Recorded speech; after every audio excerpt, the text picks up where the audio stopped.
tema da minha palestra foi os desafios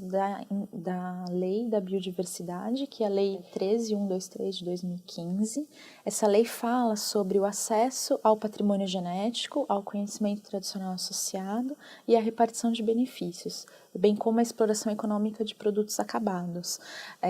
O que eu abordei na minha palestra foi principalmente os principais desafios com a implementação dessa lei para o setor empresarial. A gente veio de uma regulação anterior, que era a medida provisória 2186 de 2001, que era uma medida provisória que foi reeditada diversas vezes, até que houve a alteração da Constituição em relação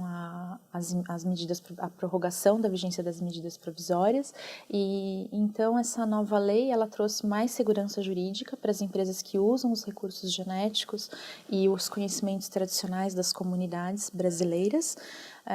Entretanto, a gente ainda enfrenta diversos desafios, principalmente na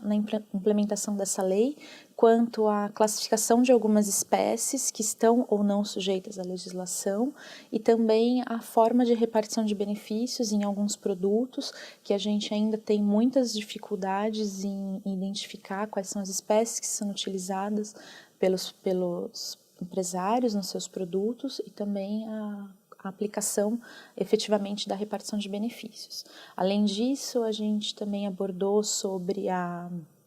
repartição de benefícios dos povos tradicionais, como que a gente pode fazer essa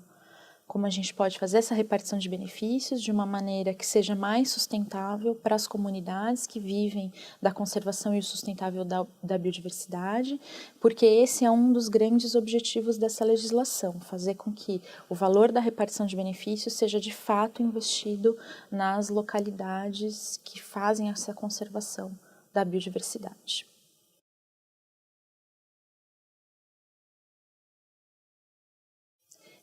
Eu vou falar especificamente da parte de recursos genéticos, que é a parte que eu atuo mais ativamente. Eu vejo que a lei da biodiversidade ela trouxe muitas inovações, inclusive em relação à Constituição Federal. A gente pode dizer que essa legislação ela tenta efetivar a questão da soberania dos povos tradicionais, na forma do reconhecimento dos saberes e desses conhecimentos. Então, ela veio no sentido de valorizar todo esse conhecimento tradicional que essas comunidades têm e também fazer com que haja uma retribuição pela conservação que esses povos fazem. E isso está amparado na Constituição Federal, que trata da valorização dos povos e comunidades tradicionais e também da soberania do nosso Estado brasileiro na conservação do patrimônio genético.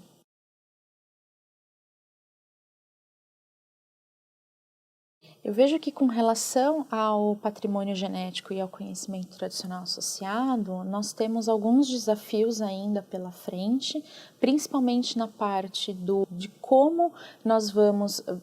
ainda mais valorizar os conhecimentos tradicionais associados, uma vez que existem algumas exceções na legislação de consentimento prévio informado. A legislação ela trata de tanto acesso para fins de pesquisa científica como desenvolvimento tecnológico, mas a parte de alimentos, bebidas, fibras e todas as atividades agrícolas, elas estão dispensadas do consentimento prévio informado,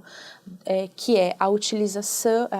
pedir um consentimento de uso daquele recurso genético ou daquele consentimento para as comunidades.